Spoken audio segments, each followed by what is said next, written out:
Power was easiest to mistake for truth when spoken from a high seat under moonlight. A pack could be taught to fear silence more than lies, and then fear did the rest, sanding every memory down until cruelty looked like law. Astrid had believed titles protected the ones who wore them, because titles carried oaths, and oaths carried witnesses.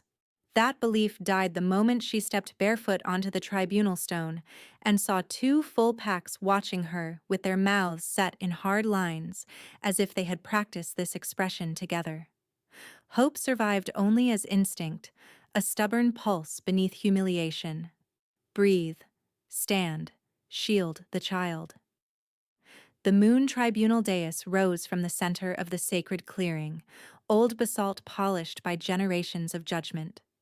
Tonight, torches ringed it in a double circle, one for Ironhold and one for Ridgeback, their flames snapping in the spring wind. Astrid's wrists were not chained because Brennan understood spectacle. Let her look free while she was trapped. Let everyone tell themselves she walked onto the stone of her own will. She walked because two enforcers flanked her so close their shoulders brushed hers each step. Her ceremonial cloak had been torn at the hem during the drag from her chambers, and damp fabric clung to her calves. Beneath it, her belly curved clear and undeniable, a life she had guarded through months of nausea, restless nights, and whispered mockery from women who used to kiss her hands at council feasts. Someone in the crowd hissed, "Unclean." Another answered with ritual cadence, "Name stripped, scent stripped, rank stripped." Brennan Ironhold waited at the tribunal lectern in silver-edged black, her brother by blood, and now almost unrecognizable in posture. He used to slouch when they stole smoked trout from the kitchens as children. Tonight he stood perfectly upright, chin lifted, fingers ringed in signets that had belonged to their father. He did not look at her until every witness circle had gone quiet. "Astrid Ashford," he said, voice carrying to the tree line, "former Luna of Ironhold, under charges of treason, infidelity to pack law, and unlawful conception meant to poison succession." The first scroll cracked open in his hands. Parchment, seal, signatures, witnesses who had shared her table, witnesses who now kept their faces turned away. She met with rival envoys in secret. False. She took oath-breaking lovers while her mate traveled on border duty. False. She carries a child with no lawful claim, conceived to fracture the treaty between two packs. False. Each charge struck the clearing and settled like ash. Astrid listened to the rhythm and recognized design. Brennan had arranged them from political to intimate, from governance to shame, because public punishment worked best when it touched every fear a crowd already carried. He wanted the elders anxious, the warriors offended, the mothers afraid. He wanted disgust where there had once been respect. "You know this is forged," she said, and hated how hoarse her voice sounded. At last Brennan met her gaze. "If it were forged, sister, you would demand Oathstone immediately." "I demand Oathstone." Murmurs moved through both circles. Brennan lifted one hand before they could swell into debate. "Denied. Oathstone is reserved for wolves of standing. Your standing is under review." That was the first true fracture, more than the charges. Oathstone had never been denied to a sitting Luna. Never. The old code bent in plain view, and no one moved to straighten it. By moonrise's highest arc, the night had turned colder, and Astrid could not feel her fingers. Brennan read a fourth statement from Elder Varick of the Joint Council, confirming her temporary removal pending sentence. Temporary. He said it like mercy. Then he came down from the lectern with two wardens carrying a brass bowl of ritual ash. The torque at Astrid's throat was moonsteel, engraved with twin wolves and river reeds, the symbol of her office. It had been clasped around her neck the day she swore to protect the vulnerable first, always first. Brennan gripped it without asking. Metal cut skin as he yanked it free. She did not cry out. Heat pulsed beneath her skin, fury and grief in one current, but she held still while he raised the torque for both packs to see. "Title revoked," he declared. He snapped the piece against the stone edge, bent it out of true, and dropped it into the ash bowl. Gray dust swallowed silver. The crowd began the shaming chant, low at first, then stronger. No den, no name, no seat. Astrid stood through it because collapsing would give them an ending they wanted. Inside, her thoughts spun bright and jagged. I am still here. I am still breathing.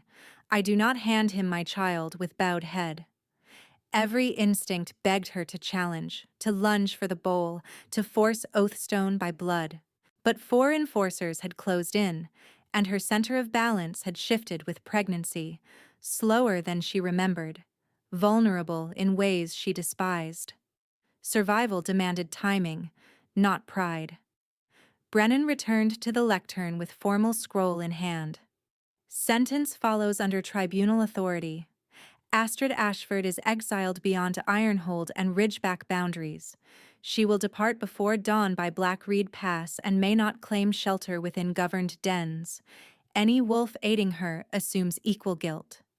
A wave of sound rolled through the clearing, not outrage, worse, acceptance. Blackreed Pass was a winter route even in spring, narrow and wind-cut, haunted by sink trails and night predators. Lone exile through Blackreed meant disappearance with procedural wording around it. One elder, gray-braided and shaking, lifted her staff halfway, then lowered it when Brennan's enforcers looked her way. That small motion branded itself into Astrid's memory. The last flicker of resistance, extinguished. The wardens rubbed bitterroot paste along Astrid's wrists and throat, a public scent mark used on banished wolves. It stung like nettles and smoke. Unclean transit, one muttered, not meeting her eyes. Regulation. She laughed once, sharp and unbelieving. Regulation was Oathstone. No one answered. They marched her from the tribunal circle to the outer gate path while the chant thinned behind them. The moon dropped westward, pale and remote above the firs. Gravel cut her soles through torn boots. At the final boundary marker, a carved post blackened by old lightning, the escort halted. "Proceed," said Captain Harlan, looking at the tree line instead of her face. Astrid adjusted the ruined cloak around her shoulders, hands shaking from cold and fury. She had gone perhaps 20 paces into the reeds when a contraction of fear tightened her chest, not from labor, only stress, but enough to make her brace one hand under her belly and breathe through it. She kept walking until voices drifted from behind, close enough to catch through the wind. Brennan had come to the marker. She could not see him, only hear. "Take 6 hunters," he said quietly. "You will escort from shadow. If she reaches Blackreed Shelf, turn her back toward the ravine. No witnesses. And Harlan." A pause. Leather creaked. Someone swallowed. The unborn does not see dawn. The world narrowed to sound. Her own heartbeat. The scrape of reed leaves. Distant water over stone. Then clarity arrived, clean and merciless.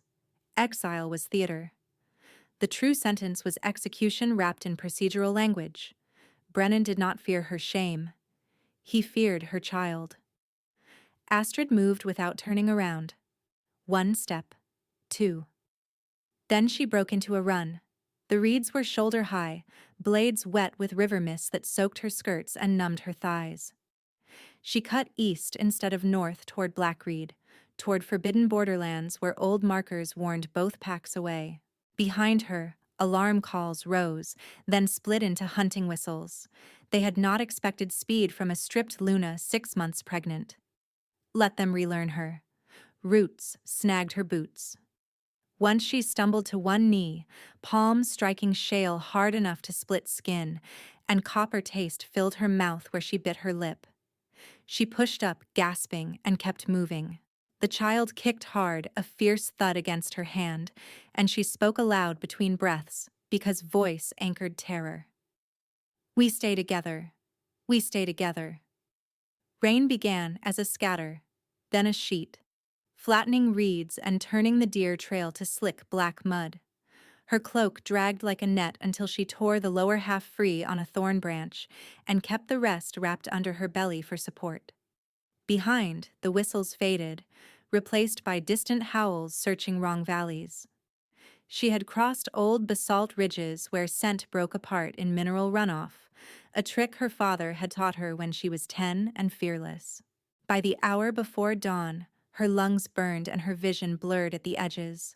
The borderlands rose into broken high ground, where abandoned watch posts rotted into stone.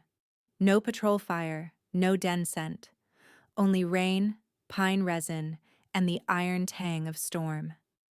She aimed for a collapsed wall she remembered from childhood maps, then veered when hoofbeats of mounted hunters echoed from the north cut.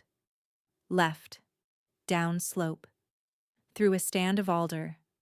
Her foot slid on moss, and she went down hard, rolling once before a jut of rock stopped her. Pain flared through hip and shoulder, white and immediate. She lay still long enough to test breath, belly, movement. Alive, child moving. She almost sobbed from relief, but footsteps approached, measured and heavy, not the scrambling rush of a hunter closing on prey. A figure emerged through rain and dim gray light, tall, broad-shouldered, wrapped in travel leathers dark with water. A scar tracked from his left temple to jaw, pale against storm-tanned skin. He crouched one pace away, hands open, gaze fixed on her face with an intensity that felt like recognition and dread braided together. Astrid tried to rise and failed. Mud slicked her palms. She tasted rain and blood and defeat. "Do not touch me," she whispered, though her voice shook. The stranger went still, as if her words had struck him physically. Then he lowered to one knee in the mud before her, head bowed for one breath in formal deference no hunter would ever offer in exile. His eyes lifted, amber brightening against the storm. "My name is Alistair Silvermane," he said. "You are safe for this moment, if you permit me to prove it." Astrid held his gaze through the rain, every muscle locked against shivering. Safe was a promise men made right before they closed a door.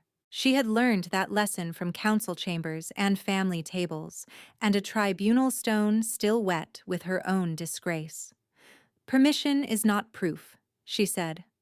"No," Alistair answered, voice low enough that she had to lean to hear him over the storm. "Proof is repetition under pressure." He unfastened the hunting knife at his thigh and set it on a flat rock between them, hilt turned toward her. "You can take that. You can tell me to step back. You can refuse me and keep moving. I will not lay a hand on you unless you ask." Behind her, far upslope, a whistle cut through the rain, then another, closer. The hunters had found a track again. Astrid pushed onto one elbow and hissed when pain lanced through her hip. Mud sucked at her skirts, cold as river stone. "If you are with them, this is a neat performance." His jaw tightened, not offended, almost grimly approving. "If I were with them, I would have signaled by now." He lifted 2 fingers toward the ridge above them without turning his head. "And they would already be here." The words had barely settled when 3 shapes emerged from the trees to her right, silent as shadows. Men in dark leathers, cloaks pinned with a crescent sigil she did not recognize in the rain-dim light. 2 carried bows, arrows nocked but lowered. The third wore no visible weapon and had the stillness of a wolf deciding whether to bite. Astrid snatched for the knife on the rock. Alistair did not stop her. "All 3 of you," he said, and his tone changed, command dropping into the clearing like a weight. "Kneel." They went down instantly, one knee in mud, heads bowed. No hesitation. No exchanged glance asking whether to obey. One breath and done. Fear shifted shape inside her. This was not a rogue band captain with a lucky following. This was hierarchy built in bone. "The hunters are quarter league north," the weaponless scout said, eyes fixed on the ground. 6, maybe 7. They have dogs. Turn them east and break their line at the shale run, Alistair said. No kills unless they force it. Leave signs of boar movement. Let them believe she crossed deeper into Blackreed. Yes, sire. Sire. The word cracked against old memory. Stories told beside winter hearths, when oaths still meant something, and children memorized lineage songs. There were only a handful of wolves called that by trained soldiers, and most had not stepped into public council in years. The three men rose and vanished as quickly as they had appeared, forest swallowing them whole. Rain filled the silence they left behind. Astrid's pulse thudded hard enough to ache in her throat. Alistair remained on one knee, not looking toward where his men had gone, not reaching for the knife she still held. You asked for proof under pressure, he said. You just watched me choose your will over speed. We need shelter before your body goes into shock. There is an old watchtower 2 ridges south with an intact upper room and dry stores. You can walk with me, or you can point, and I will walk ahead where you can see my hands. She stared at him. Scarred face, rain-dark hair pushed back from his brow, shoulders broad enough to block a doorway, and that unguarded precision in every word, as if he had spent years learning how not to frighten wounded things. She hated that part of her noticed. Another whistle sounded, farther now. His scouts were doing what he ordered. Stand up slowly, she said. Turn left. Keep distance. He rose at once and pivoted, profile to her, palms open. She planted the knife tip in mud and hauled herself upright, breath ragged. Her belly tightened from strain, then eased. The child shifted, restless but steady. Good. Stay with me. Stay with me. They moved downhill through wet fur and broken stone. Alistair kept exactly 4 paces in front, never crowding, never glancing back longer than a second to check whether she had fallen. Once, when she slipped on moss, he half-turned and froze, waiting for permission she did not give. She steadied herself and nodded. He kept walking. By the time the sky lightened from black to bruised gray, the rain had thinned to a cold mist. They reached a line of standing stones half buried in fern, each carved with old runes packed with silver paint. Astrid recognized one symbol and stopped short. Twin crescents crossed by a vertical blade, the monarch mark from formal treaty seals. No pack used that marker on hunting paths, not local packs. Crown territory. You crossed me into royal boundary, she said, voice flat. I crossed you into protected boundary, he replied. There is a difference. That depends on who is sitting the throne. At that, he gave the smallest exhale that might have been dark amusement on a less exhausted morning. A fair objection. The watchtower rose beyond the stones, squat and weathered. One wall collapsed, but upper levels intact. Smoke did not rise from it. No obvious guards. Still, Astrid caught scents under wet stone and old wood. Wolf, metal oil, leather, ash from recent fire. Occupied, disciplined, hidden in plain ruin. She followed him inside because the alternative was collapsing in open ground where Brennan's men could circle back. The first floor smelled of damp mortar and cedar. A stair curved up to a dry chamber where blankets had been folded with military neatness beside a cold hearth and a copper basin. This was prepared, she said. For patrol rotations, he answered. Not for you, but for you now. The precision of that reply unsettled her more than a lie would have. He moved to the hearth and crouched, striking sparkstone to kindling. Flame caught slowly, then climbed. Warmth touched the room in shallow waves. Astrid stayed near the door, knife still in her hand, posture rigid despite shaking legs. Alistair looked up. Your palm is bleeding through mud. If grit stays in it, infection follows. May I clean it? The question hung between them, simple and enormous. Outside, A raven called once from the ruined parapet. Inside, fire popped and settled.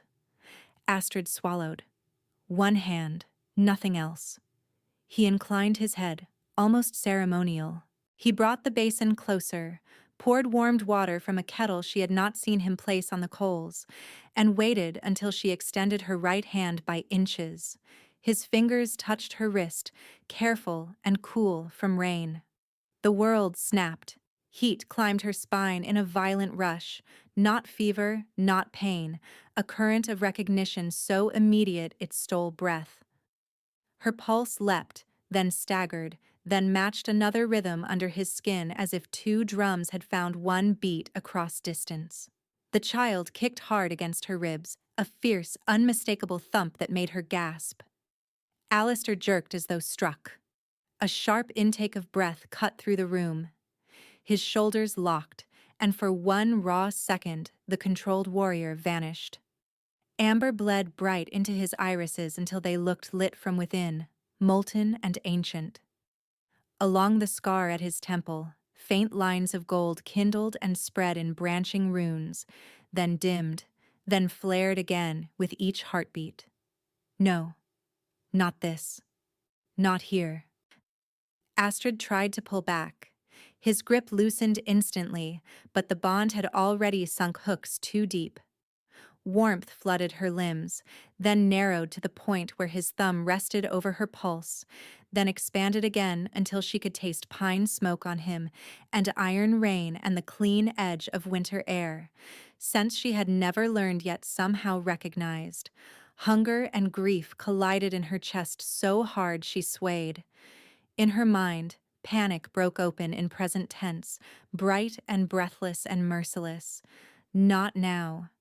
Not after the dais, not after his hands on my throat ripping steel away, not while my child is hunted like prey. I do not trust fate. I do not trust men with command in their voices. I do not hand over my throat because my body sings at the wrong moment. I run. I survive. I keep breathing. I keep this child alive. Yet awareness prickles along her spine, a low thrum building in her chest, and beneath terror another certainty rises with stubborn, terrifying calm. Home is not a place. Home is a pulse answering mine. Home is kneeling in mud and asking permission. Home is the one thing I swore never to need. Alistair stepped back as if distance could contain what had awakened. Moon witness, he whispered, rough with disbelief. It is you. She laughed once, broken at the edges. Do not say that like it is a blessing. His gaze stayed on her, feral brightness banked but not gone. I spent 7 years making sure this did not happen. By hiding, by surviving. He dragged a hand over his mouth, then dropped it, discipline returning in visible layers. Astrid, listen to me carefully. What just triggered between us is older than pack vote and stronger than council decree. It is not compulsion, and I will not use it to corner you. You owe me nothing. But if Brennan learns who I am to you, he will not stop at Hunters. He already won't stop, she said. He ordered my child dead. Something ancient looked out through Alistair's eyes then, not rage as boys performed it in training yards, but cold, royal violence on a leash. He mastered it with effort she could see in his clenched jaw. Minutes passed while the fire thickened and rain tapped softer against stone. Neither moved closer, neither looked away. Finally he spoke, quieter. You are in Silvermane's sovereign ground. No tribunal from Ironhold or Ridgeback has authority in these walls. No one takes you from here without crossing me first. Astrid's fingers loosened on the knife hilt she still held. The blade tipped, then lowered to her side. Her palm throbbed where he had touched her, and the bond hummed there like a brand that did not burn. What are you, Alistair? She asked. His answer came without ornament, carrying the weight of a secret dragged into daylight. The name I gave you was true. The rest was withheld. He took one measured step back, as if to prove he would not crowd her even now.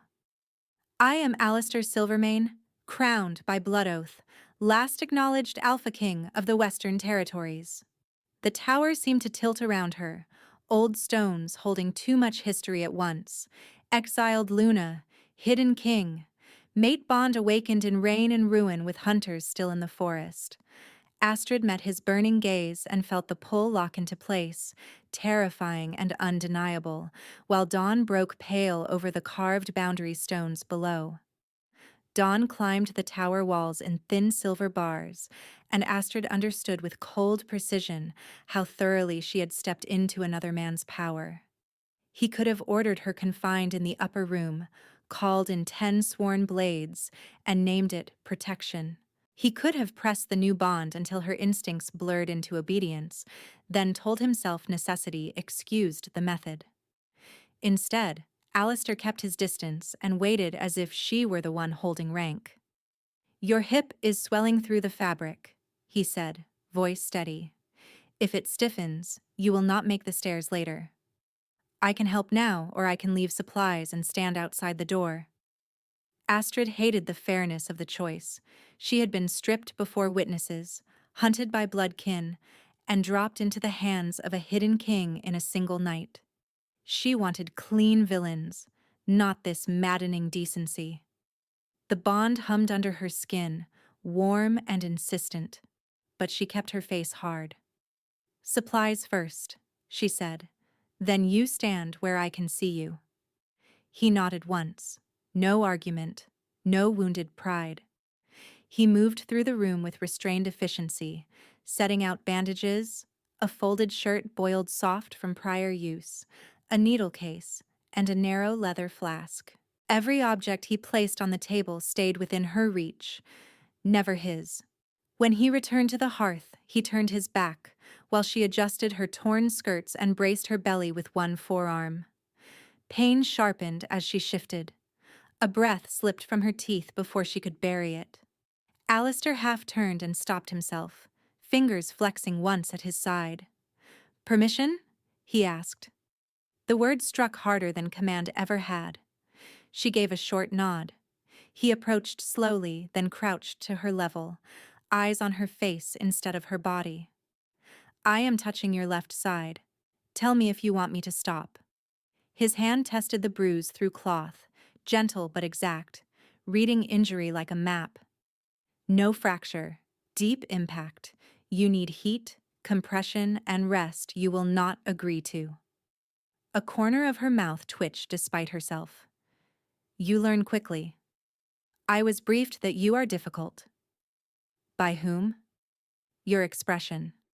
For 30 heartbeats, the tension eased enough for breath. Then he unwrapped her split palms with warmed water and a soft cloth, rinsing mud and grit until the sting turned clean. He did not rush. He did not ask questions while she winced. When she curled her fingers from reflex, he paused without comment and waited for her hand to open again. The ruined half of her cloak lay near the hearth, shredded and heavy with dried rain. Alistair lifted it, inspected seams, and took needle to fabric with a concentration that looked absurd on a war-forged face and somehow made her throat tighten. He cut the least damaged panels free, lined them with boiled shirt cloth, and stitched a wide wrap designed to cradle the underside of her belly and tie at her back. "You sew," she said, unable to hide her disbelief. "I command men who bleed. Thread closes more than wounds." He held up the finished wrap. "May I?" She stood, awkward and aching, while he fastened it in measured passes, each movement announced before it landed. The support took weight from her spine immediately. Relief hit so fast she had to grip the chair to stay upright. "Better?" he asked. She swallowed. "Yes." He did not smile like he had earned anything. He only returned to the hearth, set a blackened pot over flame, and added chopped bitterroot, dried nettle, and preserved marrow in practice sequence. Steam rose, earthy and sharp. Astrid watched him taste the first ladleful, wait, then taste again. You think I poisoned your stores? She asked. I think someone once poisoned mine, he answered. He said it flatly, without invitation, and she heard what sat beneath it anyway. Betrayal that had cost more than trust. The resulting silence carried an unfamiliar shape, not brittle, not empty, simply shared. When the broth thickened, he brought it to her and set it down before she reached. I lowered the tonic dose, he said. Bitterroot can tighten the womb if overdone. Drink half now, half in an hour. The precision of that warning snapped her attention to him. How do you know dosing for pregnancy? My chief healer taught every captain in my command after the Red Hollow winter.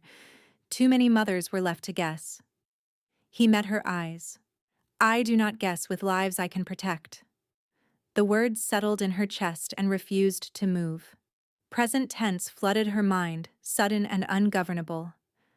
I am tired of men deciding my body is public property.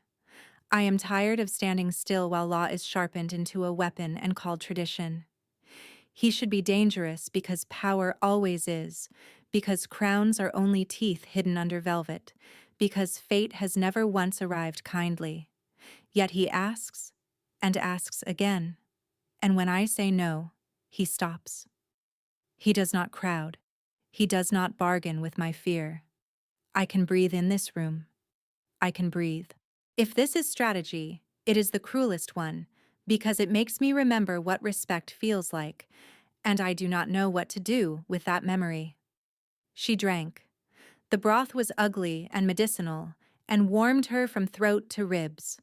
By late afternoon, the storm had emptied itself, and pale light lay flat across the border hills, while she dozed in short intervals on a cot near the hearth.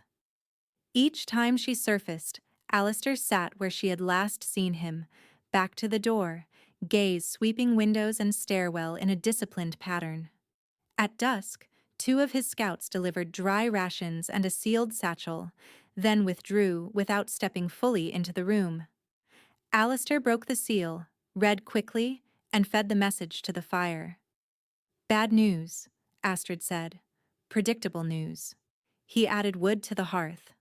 Brennan has circulated your tribunal charges to 4 border posts. He calls for immediate seizure and council review.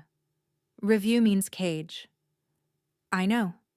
He crossed to the center of the room and stood still, as if deciding how much to show. Then she felt it. A near imperceptible pressure shift, the ambient force that clung to high alphas when they stopped masking. It eased a moment later, thinner, gentler, like a hand removed from her sternum. I can keep my aura damped, he said quietly. It takes effort, but it matters. You have had enough pressure for 1 lifetime. She stared. Most dominant males used aura as punctuation. Even allies leaned on it unconsciously, especially when afraid. Lowering it by choice and holding it down through vigilance was not softness. It was restraint, honed into discipline. Night settled. He gave her the cot and took the floor by the door with 1 blanket folded under his shoulders, sword within reach, but sheathed. He faced outward, away from her, granting privacy inside a room that had none. You should sleep, she said. I will. You are lying. Yes. Despite everything, a dry laugh escaped her. That was honest, at least. Rest, he murmured.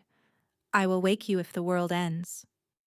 The line was absurd enough to break the last edge of panic. Astrid lay back with 1 hand over the child and listened to the cadence of his breathing, slower than hers, unbroken through the hours.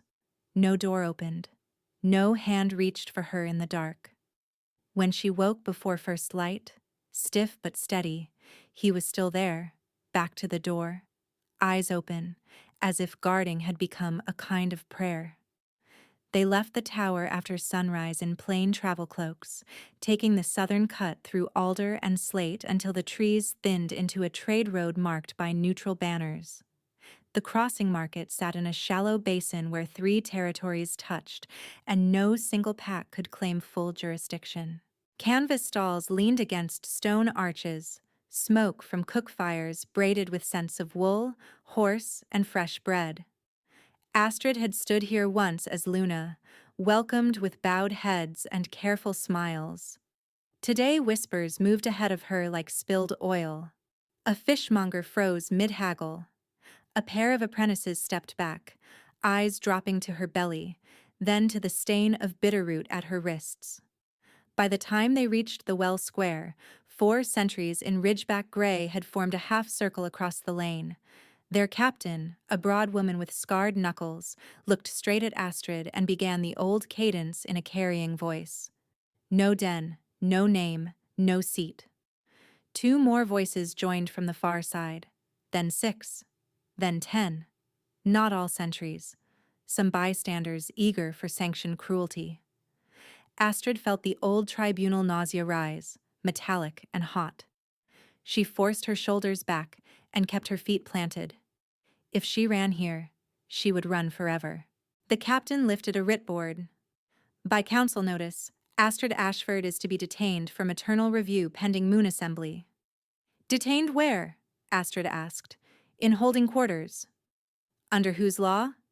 Joint Emergency Authority.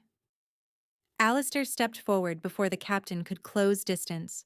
He did not draw steel. He did not raise his voice. State your name for witness record. The captain's gaze cut to him, dismissive. Stand aside, traveler. This does not concern you.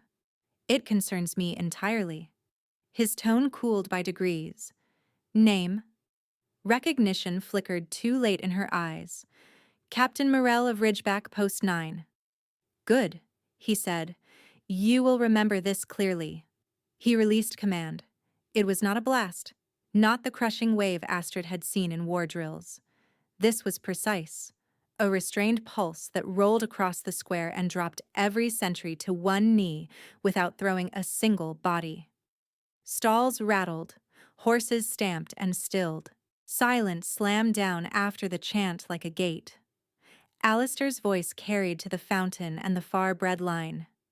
Under sovereign right and blood law, I place Astrid Ashford under my direct protection.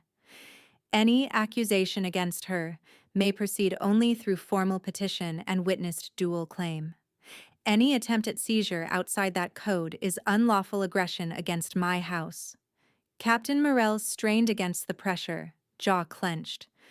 Your house has no standing here. He drew back his hood. Gasps rippled outward as his face came fully into light, scar and all. Amber gaze sharpened to predatory brightness. The monarch mark at his throat, usually hidden, glinted above his collar. My standing is older than this road, he said. File challenge if you dispute it. A male sentry from the second row spat near Astrid's boots. She spread her legs for a warlord and calls it law. Alistair moved before Astrid could. Not striking, not even touching.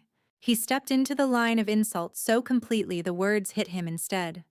You address her as Lady Astrid, he said to the sentry, each syllable cut from iron. You do not speak of her body again. If you cannot manage courtesy, choose a blade and date. The sentry blanched and looked away first. Morell swallowed, then forced her voice steady. If we file petition, where is it received? At Stonemere Registry, Alistair said. By sundown tomorrow, bring 2 witnesses and a neutral clerk. I will answer in person. He eased the command pressure. Kneeling wolves sucked in breaths and rose unsteadily, shaken but uninjured. No one drew steel. No one lunged. The square remained taut as wire, yet procedure had replaced frenzy in the space of a minute. A gray-robed market clerk, trembling but resolute, pushed through with wax tablets and a stamp box. I can witness declaration for crossing records, she said. Alistair inclined his head. Do so. She recorded names, time, charge category, sovereign claim, and challenge venue with ink-stained fingers that barely shook by the end. Morell pressed her thumb to the wax under protest and stepped back. The crowd began to fragment, whispering in new tones now, no longer a mob scenting blood, but a market recalculating hierarchy. Astrid realized her hands were clenched and forced them open at her sides. Her pulse still raced, yet the old helplessness had not swallowed her whole this time. Someone had stood between her and ritual degradation and called it what it was. They moved from the square to a narrow lane of herbal stalls. Alistair let her choose pace. At the third stall, while she inspected dried raspberry leaf and iron bark, he kept his body angled to block line of sight from the lane without crowding her shoulder.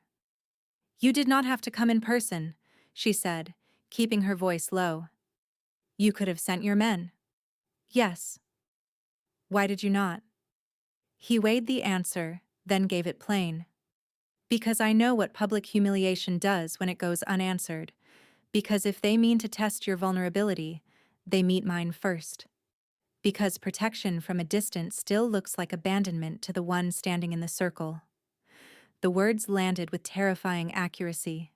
She turned a packet of herbs over in her palm to hide the sudden tremor in her fingers. At checkout, the stallkeeper hesitated over change, eyes flicking from Astrid's marked wrists to Alistair's face. Alistair paid full and added coin enough to cover 3 other customers waiting behind them, a deliberate signal that this lane remained commerce, not battleground. Tension eased another notch. They reached the road out of market as the sun dipped west, and the guard towers cast long shadows across the bridge stones. Astrid stopped at the midpoint, hand braced at the small of her back, and looked up at him. "I am not ready to trust fate," she said. "Neither am I. I am not ready to trust a bond." "Understood." She held his gaze, searching for impatience, for triumph, for the subtle hunger of a man who believed proximity meant entitlement. She found none, only vigilance, and a fatigue that matched her own. "But," she said, the word strange in her mouth, "I am ready to trust what you did today." Something in his posture softened, not victory, only relief held with care. He offered his arm without touching her. Astrid hesitated, then placed her hand on it. Lightly, deliberately. For the first time since the tribunal stone, lowering her guard felt less like surrender and more like choosing where to stand. Choosing where to stand lasted only until the first proclamation drum sounded from the far side of the bridge. The beat rolled over stone and water in a formal triple cadence Astrid knew too well, the one used for council decrees meant to be witnessed and repeated. Traders slowed. A mule team stopped mid-span. A herald in black and gray climbed onto a grain crate near the toll arch and unrolled a waxed scroll bearing 2 impressed seals, Ironhold and Ridgeback, pressed together like teeth. "By emergency authority of the Joint Elder Bloc," the herald called, voice sharpened for distance. "Notice is entered against Astrid Ashford, stripped Luna and Oathbreaker, now consorting with an unregistered war captain beyond lawful den." A murmur rippled outward, quick and hungry. The herald kept reading. "The conception she carries is named a ruin blood under prophetic hazard statute. Pending moon assembly, no wolf may shelter her, feed her, or assist her passage, except by sanctioned guard seizure. At assembly, maternal testimony will be heard under old code before sentence." Sentence. Not hearing, not review. Astrid went very still, fingers tightening once on Alistair's arm before she released him. "Prophetic hazard statute was archived after the frost famine," she said, each word clipped. "It has no standing without unanimous council revival." Alistair's expression did not change, but his gaze hardened to tempered metal. "Elder Block can invoke provisional standing for 1 moon cycle if they claim imminent pack risk. Varric will have coached Brennan on the wording." The herald lifted his voice for the final line. "If the mother refuses summons, refusal shall be entered as confession, and immediate corrective action on the unborn succession threat is authorized." Around them, eyes shifted to Astrid's belly, then away. Shame had changed uniforms and called itself procedure again. Alistair stepped between her and the growing crowd without touching her, using presence rather than force. "We move now," he said quietly. They left the bridge at a controlled pace, not running, because panic attracted pursuit. Behind them, the herald began again from the top, ensuring every market cart and stable hand carried Brennan's version by dusk. By the time they reached the cedar switchback south of the trade road, 4 children had already repeated a broken version of the decree while chasing each other through dust, turning legal murder into a playground chant. Astrid tasted iron. "He is not improvising," she said. "This was drafted before the market incident." "Yes." "He wanted me alive long enough to make this public." "Yes." The single syllable held no softness, only recognition of the trap's architecture. Brennan had not been satisfied with exile or quiet assassination. He wanted a stage large enough to launder cruelty into law and call dissent disloyalty. He wanted 2 packs frightened into agreement before anyone had room to think. At the next ridge marker, Alistair lifted 2 fingers. A scout emerged from fern shadow, lean, rain-dark, eyes alert. "Rhett," Alistair said, "ride Stonemere Registry, confirm seal sequence, filing clerk, and the names attached to provisional revival. Then ride Ironhold Outer Post and listen, do not engage. I need phrase-for-phrase repetition of what they are telling warriors." Rhett bowed his head once. "By your command." He vanished downslope. Astrid watched him go and felt the pressure in her chest tighten, not from the bond, from the speed of this. Brennan had moved from forged witness scrolls to cross-territory narrative control in less than 2 days, and each step used existing law just enough to look legitimate from a distance. "What did he trade for elder support?" she asked. "To get Varric's seal on that filth?" "Likely succession guarantees and debt amnesty for 3 council houses," Alistair said. "Maybe mineral rights along Blackreed. Maybe your child." She flinched at the last word, not because she doubted him, because she did not. They reached a ruined pilgrim rest house by twilight, its roof half repaired with slate and old beam, 1 room defensible, 1 open to the trees. Alistair's men had already swept it. No stranger scent inside, no wire traps, no poison dust on the water cask. He gave orders in low, precise lines, then waited near the threshold while Astrid chose where to sit. A small fire grew in the hearth. Wind pressed at the shutters and withdrew. For the first time since the proclamation, silence settled long enough for her own thoughts to catch up, and when they did, they came in a rush she could not blunt. "I am so tired of performance law. I am tired of men reading danger into my womb because fear gives them leverage. I am tired of being told that survival must look grateful when offered by hands that broke the world first." Yet he keeps asking before he moves. He keeps putting his body where the blow will land first. That should not matter as much as it does. It matters anyway. I want to lean into warmth, and I do not trust wanting. I want to believe a bond can be sacred and not a shackle. I want one night where no one debates whether my child should breathe. I want to stop shaking. I want to stop pretending I am not shaking. When she looked up, Alistair was kneeling 2 paces away with a folded blanket and a basin of warmed water, waiting. "Your ankles are swelling," he said. "Long road. Too much stress hormone.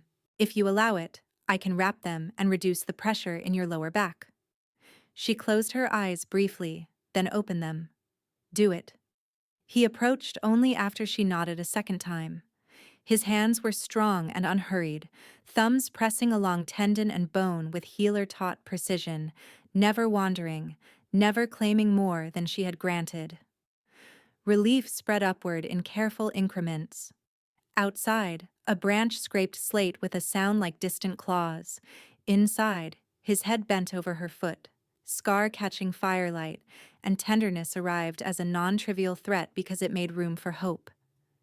"You should hate me for what this bond drags toward you," he said, without looking up. I do not spend hate where Brennan has already spent enough for everyone. His mouth tightened. Almost a smile. Almost grief. You frighten me. She let out a dry breath. Good. I am done being the only one frightened. By full dark, Rhett returned mud-splashed and breathing hard. He reported standing just inside the doorway, voice low and exact, as if reciting battle positions. Seal sequence is legitimate, he said. Filed by Clerk Orina at Stonemere, witnessed by Elder Varick and Councillor Tamsin of Ridgeback. Provisional revival entered for 1 moon cycle, hazard statute only. Ironhold Post is repeating that the child is prophesied pack ruin if born unbound. They are saying the mother used seduction to compromise sovereign law. They are saying maternal testimony is mercy. Astrid laughed once, brittle as ice. Mercy, Rhett continued. One more. Brennan announced the assembly will be held at the Old Moon Circle on neutral ground, not at Ironhold Hall. He invited all challengers to witness so no one can call it secret judgment. Of course he had. A public arena gave him legitimacy and made retaliation look like rebellion. Alistair dismissed Rhett to food and watch rotation, then turned back to Astrid. Neutral ground limits what force I can bring without triggering treaty breach. He counted on that. Yes. She stared into the fire until the coals blurred. Then we do not give him force to point at. We give him code. Astrid. He wants spectacle. So do I. She met his gaze. Not his version. He held her eyes for a long, taut moment. If you enter that circle, he will provoke you to break form first. Then I will not. He may try to strike you anyway. Then he strikes in front of witnesses. The argument could have become command and refusal. It did not. That was the shape of them now. Dangerous because it fit. Near midnight, 2 envoy wolves approached under white cloth and torchlight, calling truce distance before they came within arrow range. Alistair permitted entry to the outer room only, with 3 witnesses present. The envoys kept their heads down and produced a lacquered case marked with council wax. Inside lay a moon-scribed summons and, beneath it, a narrow iron cuff etched with old legal runes. The summons is accepted by touch of the mother's blood or refused by silence, the older envoy said, voice unsteady. Refusal enters confession at dawn. Acceptance binds appearance under oath protection. The cuff is symbolic transit restraint only, to satisfy elder protocol. Symbolic. Astrid recognized the rune pattern. Not restraint, suppression. It would dampen command channel magic if locked to skin. She did not touch the cuff. Read it aloud, she said. The envoy obeyed, words flattening into ritual cadence. Astrid Ashford, called under maternal testimony right, to appear at Moon Assembly, to speak lineage claim, to submit to judgment under revived hazard statute. Protection of person was guaranteed until testimony concluded, nothing after. Alistair's voice cut in, quiet and lethal. Who drafted the rider clause? The envoy swallowed. Elder Varick's office. Of course. Astrid took the summons, pricked her thumb with her own knife, and pressed blood to the acceptance line. I will appear, she said. Under old code, witnessed. The envoy visibly sagged with relief, as if completing delivery without incident counted as survival tonight. They left under escort and vanished into trees with their torchlight shrinking to embers. The crisis should have paused there. It did not. Moments after the outer sentry gave the all clear, a hiss split the air and an oil flask shattered against the rear wall. Fire climbed old timber in a hungry sheet. A second flask struck the roof edge. Then arrows, fast and low, punched through the shutter slats. Down! Alistair snapped. He moved before the word finished, flipping the heavy table onto its side to shield Astrid's position, while 2 scouts kicked open the east door to create a smoke draft away from her. Another flask burst in the open room, flames licking beam and cloth. Through the crack in the shutter, she caught shapes running tree to tree, disciplined spacing, faces wrapped. Not random raiders. Trained. Alistair shoved a wet cloak into her hands. Over your mouth. Stay behind me. We exit North Wall in 10 breaths. I can move. I know. He did not carry her. He cleared a path and matched her pace as they pushed through heat and falling sparks into the night air. Outside, steel rang once, twice, 3 times from the south tree line where his flank guards met the attackers. No prolonged clash, only sharp, efficient contact and retreat. Rhett dragged one captured assailant into the clearing and slammed him to his knees. The man wore neutral leathers with insignia cut away, but his left wrist bore a faded iron-holed training braid under soot. In his boot, they found a needle tube coated in sleepbane and a folded token split down the center, one half marked with Brennan's private quartermaster notch. Physical evidence, not rumor. Alistair took one look and ordered, "Bag it, seal it, witness marks from all present." The captive bit down before they could stop him, coughed once, and went limp. Unconscious rather than dead, poison capsule cracked, but not fully swallowed. He would wake. Maybe soon. Flames consumed the rest house roof behind them, sparks lifting into black pines like a second broken constellation. Astrid stood in cold grass with smoke in her lungs, one hand on her belly, the summons damp against her palm, and understood the remaining distance with frightening clarity.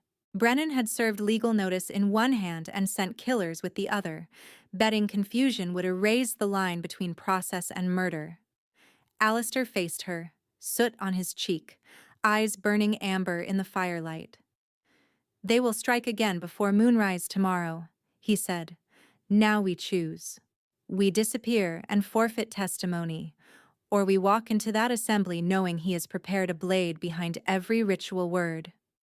Astrid looked past him at the burning beams collapsing inward and felt the last of her hesitation harden into intent. "We walk in," she said.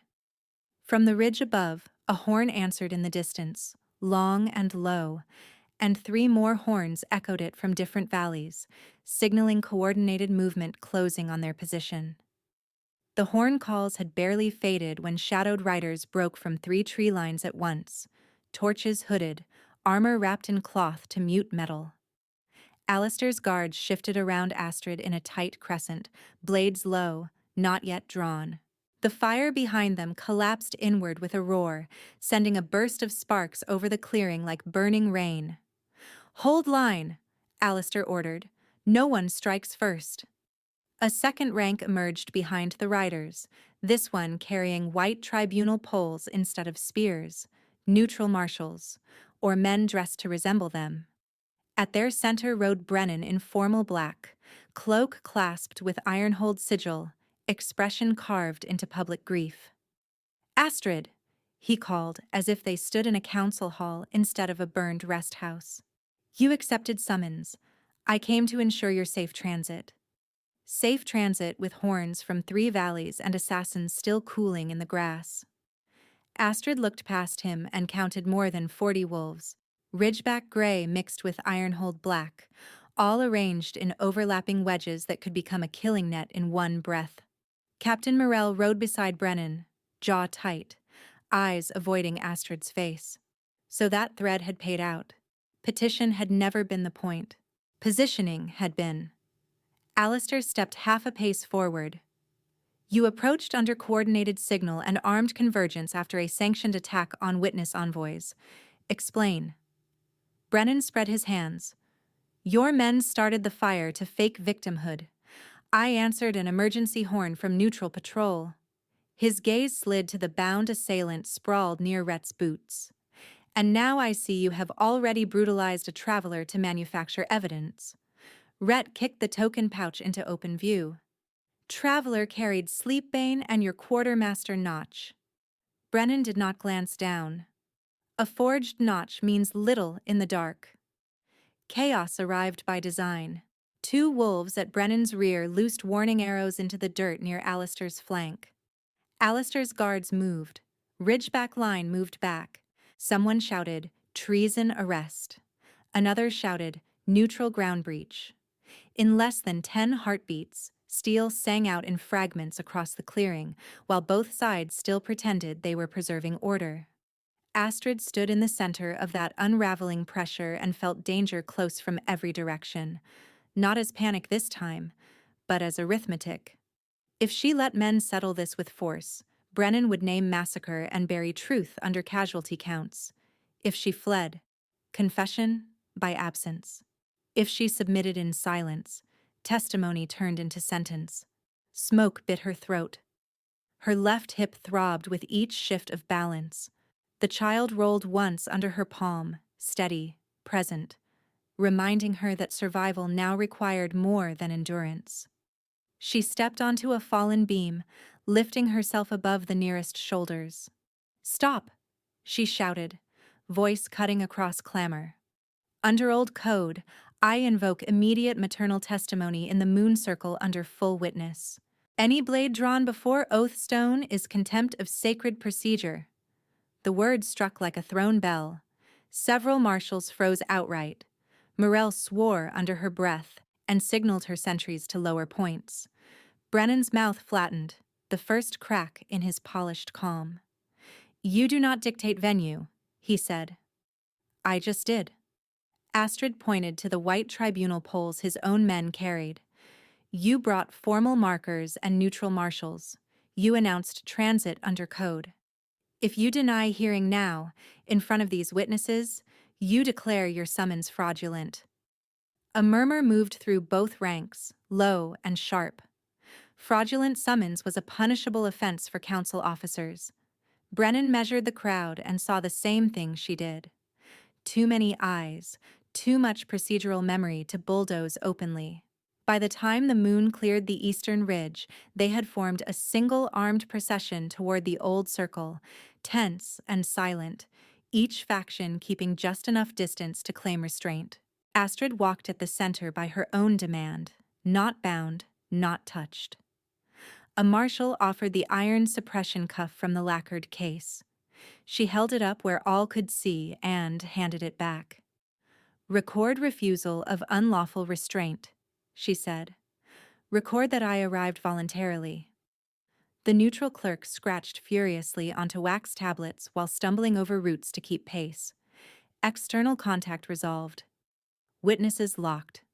The moon circle rose from the hillside as a ring of ancient stones veined with pale quartz, its central oath stone dark and smooth from generations of blood and vows.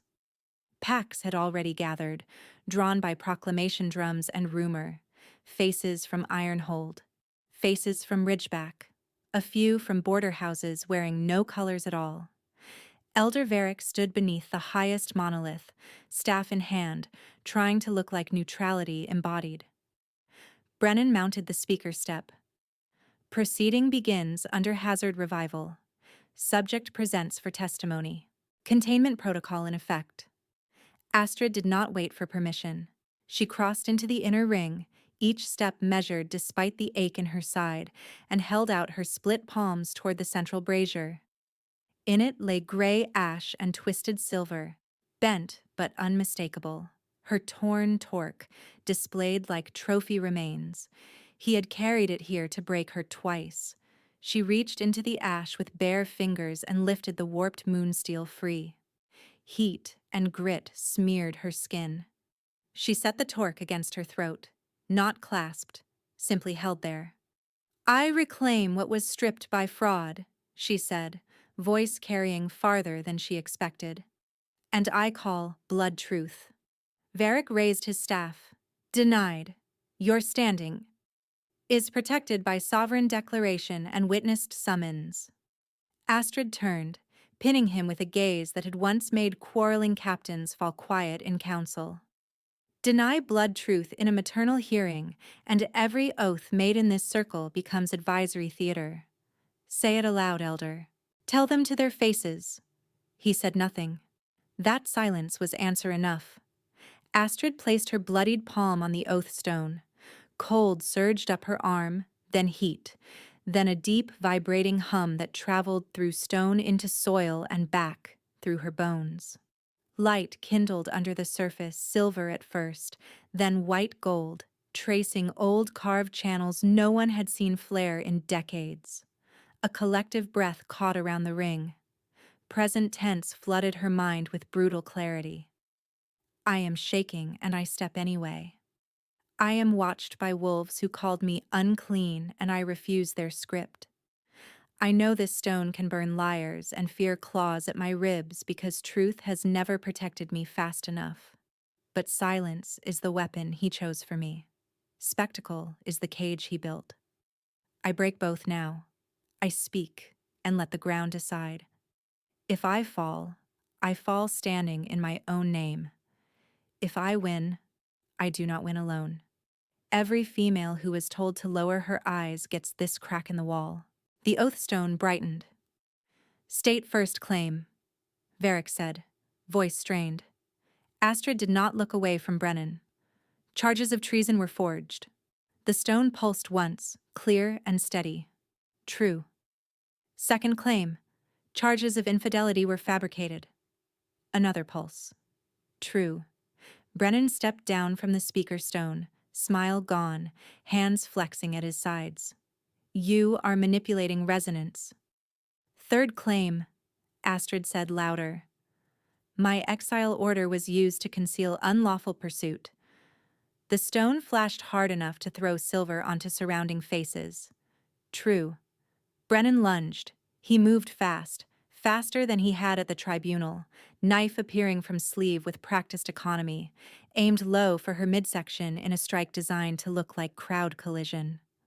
Astrid saw the angle, pivoted, and pain tore through her hip as she planted on her bad leg. She did not retreat.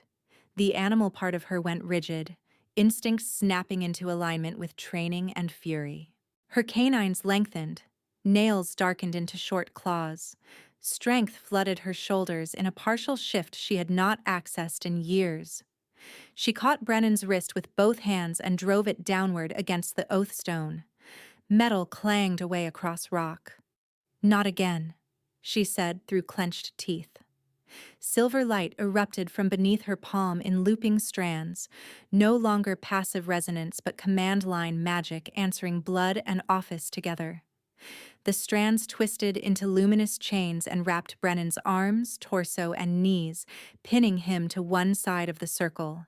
He hit stone hard, cursing, then froze when the chains tightened at a single flick of Astrid's fingers.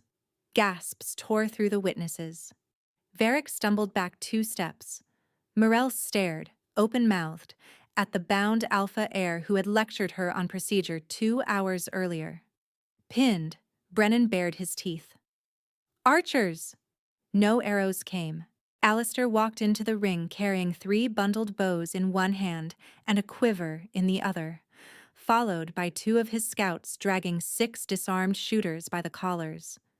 The shooters' wrists were zip-bound with ceremonial cord taken from tribunal poles.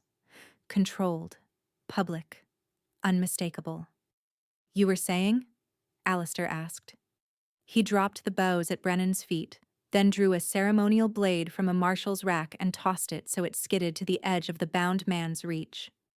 Code requires single combat if rank dispute remains after blood truth initiation, Alistair said to the circle at large. He attempted murder mid-ritual. She may claim judgment. Astrid stepped forward before anyone else could speak. I claim it. Alistair's eyes met hers for one beat, question and consent in silence. She nodded once. He severed the chain at Brennan's right wrist only, enough to let him take the blade while the rest of his body remained constrained until combat marker was called. Release on mark, Varric croaked, trying to recover authority. No, Astrid said. Release by witness count, loudly. She made the crowd participate. Count. Voices rose, ragged at first, then unified.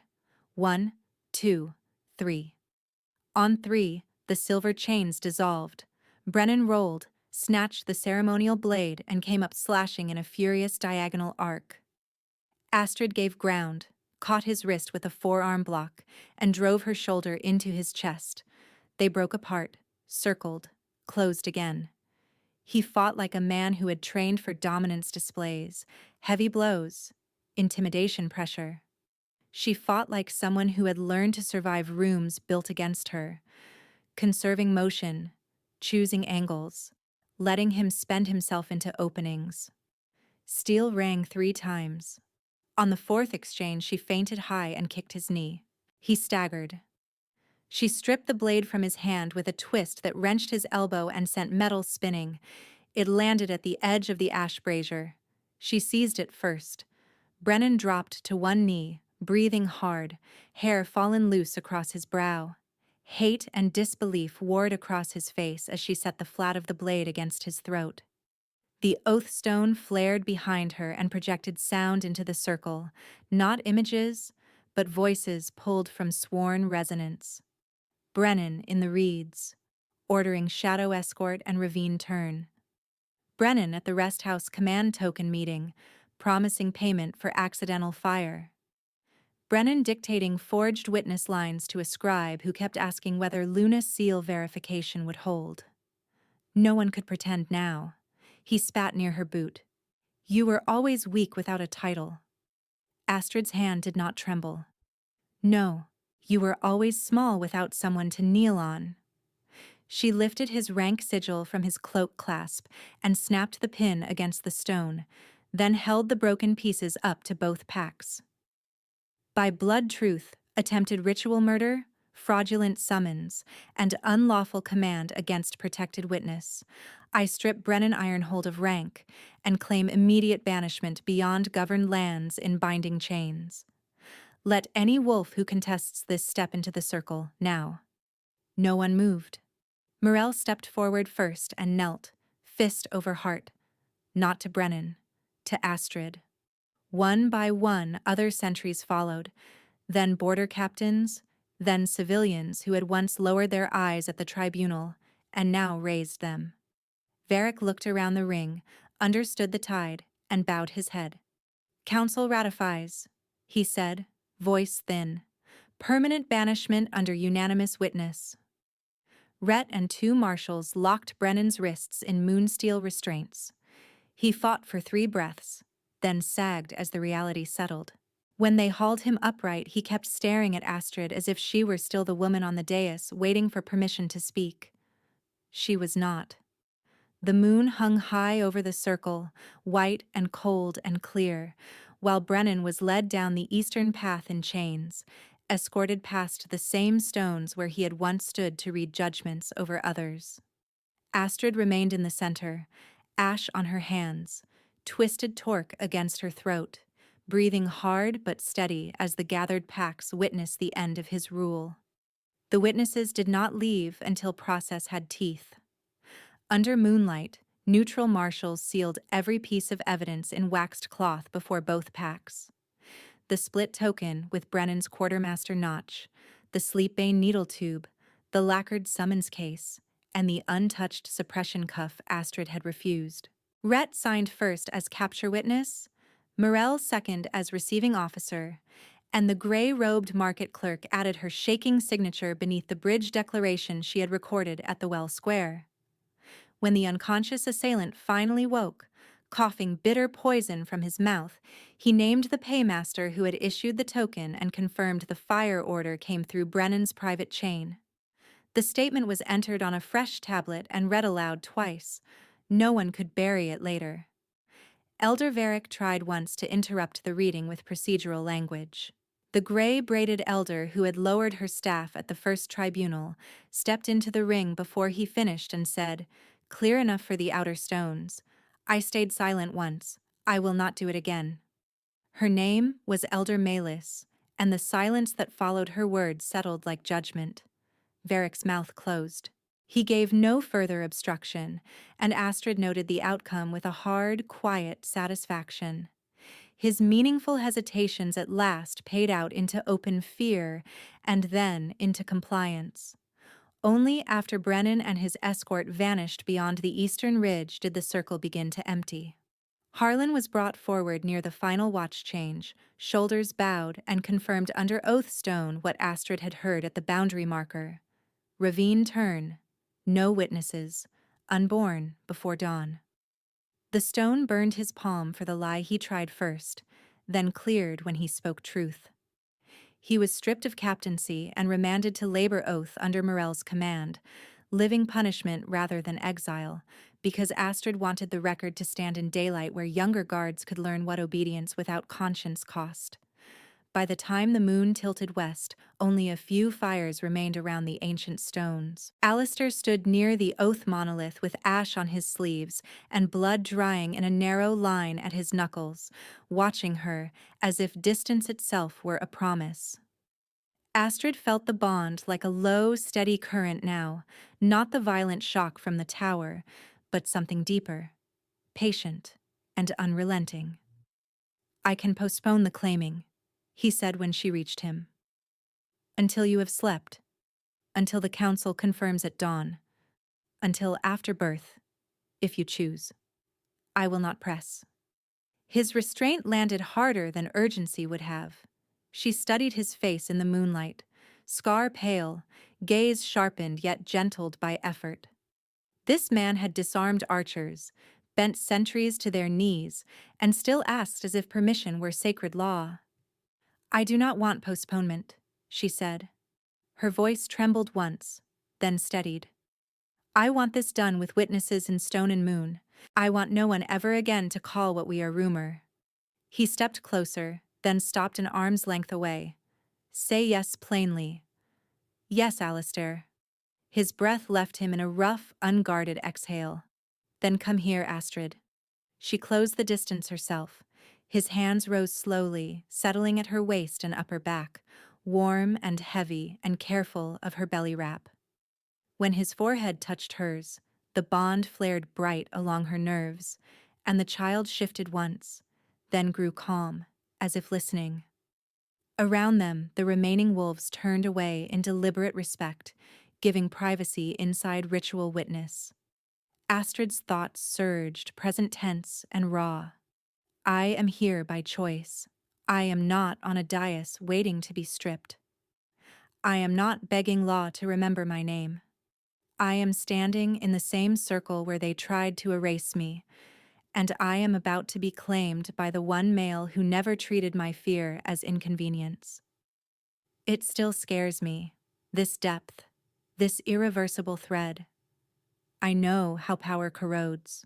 I know crowns can lie, but his hands have only ever asked. His strength has only ever shielded. I want this mark. I want him marked by me in return. I want the child to grow inside a bond built with consent spoken aloud under open sky. I want, for once, to stop bracing for the knife behind the vow. "Tell me if I hurt you," he murmured. "Do it." He turned his head and pressed his mouth to the junction of her neck and shoulder, a reverent pause before contact. Then his teeth broke skin in one precise bite. Pain flashed hot and sharp, enough to pull a gasp from her chest, but the pain transformed almost immediately, melting into pulsing warmth that rushed through her throat, down her spine, into her wrists and palms where old cuts had barely closed. Gold-lit threads she could not see but could feel seemed to pour through her veins in braided currents of scent, memory, and recognition. Pine smoke, rain on basalt, his heartbeat against storm, her own voice saying, "Stay with me in the reeds." Their fear, their fury, their refusal to kneel. His grip tightened as the bond snapped fully into place. A low sound tore from him, half relief, half awe. Against her skin he whispered, rough and fierce, "Mine." Astrid shuddered as another wave rolled through them, deeper now, settling not as wildfire, but as foundation. She pulled back just enough to see him. Amber burned in his irises, predator and devotion layered together. Blood marked his lower lip from her shoulder, beautiful and solemn, and wholly hers if she chose. "I am not finished," she said. His expression sharpened with startled hunger and reverence. "Take what is yours." She slid one hand to the back of his neck, drew him down, and bit at the base of his throat where pulse beat hard beneath skin. The second mark hurt him. She felt it through the link as clearly as if the teeth were in her own flesh. Then his pain also turned, breaking into a fierce, radiant calm that flooded back across the bond. He made a sound like a man brought to his knees by grace and danger in equal measure. Against his throat, she whispered, "Yours." His arms came around her, protective and trembling despite his control. "Mate," she answered against his mouth. "Mate." The bond closed. Not with thunder, with stillness. The weeks of restless kicks and stress-tightened muscles eased at once. The child settled low and peaceful, and Astrid had to blink back sudden tears at the sheer, unfamiliar quiet inside her body. Alistair felt it too and pressed his palm over her belly with wonder carved openly across his face. "He is calm," he whispered. "She is," Astrid said, and laughed softly when he looked up in surprise. "I never told anyone. I knew." His eyes brightened, and he kissed her forehead, then the fresh mark on her shoulder. They stood holding each other beside the oath stone until the last torch burned down and the eastern horizon began to pale. At dawn, horns called both packs back into the moon circle, not for judgment now, but for naming. Alistair entered in formal war leathers with the monarch mark uncovered at his throat, flanked by Rhett and two standard bearers carrying the old Silvermane sigil. He did not take the high speaker step. He stood beside Astrid in the center ring. "I withheld my crown to prevent civil fracture," he said, voice carrying cleanly. "That concealment ends today. I am Alistair Silvermane, Alpha King by blood oath and treaty right. I name Astrid Ashford my recognized mate before witness and stone." He turned to her, and the tenderness in his face made the title that followed feel like truth instead of compensation. "I grant and affirm the station no tribunal may strip by spectacle, High Luna of the Twin Territories and guardian of oath law." Morel knelt first, fist to heart. Rhett followed. Then Elder Malus. Then ranks of wolves from both packs, one wave after another until even those who had chanted against her bowed their heads because law had been remade in front of them and denial no longer had shelter. The rebuilt council convened before noon in the old ring itself, so no closed chamber could warp the record. Orina the clerk read every sealed item into archive custody. Tamsin, called under oath stone, admitted she had signed the Hazard revival under coercive debt threat and surrendered her seat pending review. Varric was removed from chair authority and assigned to advisory vote only under Malus oversight. At Malus's order, the prophecy docket was read into stone and corrected in full. The scarred sovereign named in the Ash Moon verse was Alistair Silvermane, and the mother and child clause had been weaponized in false inversion. By unanimous blood mark, the council struck the Ruin Omen claim, recorded Astrid and her daughter as protected under sovereign law, and entered the corrected interpretation into permanent archive. The first 3 statutes passed by voice and blood mark that same session.